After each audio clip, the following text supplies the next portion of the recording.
রোজা মুখে রেখে যেই হোক মিথ্যা কথাটা বলেন না, অপপ্রচার করেন না, উল্টা পাল্টা গালিগালাজ করেন না।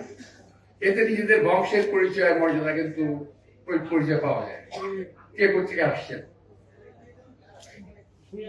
আপনাদের একজনের বাবা হলো জামাতের রোকন, মা জামাতের রোকন, নিজের মাথার মধ্যে টুপি,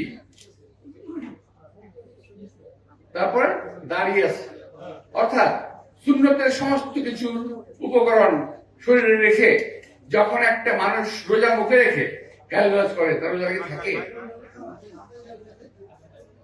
তো ভাই, আমি কোথাও পেশাদার করে গেলাম, জানেন অনেকগুলো মিডিয়া তো কলকাতা করে গেলাম।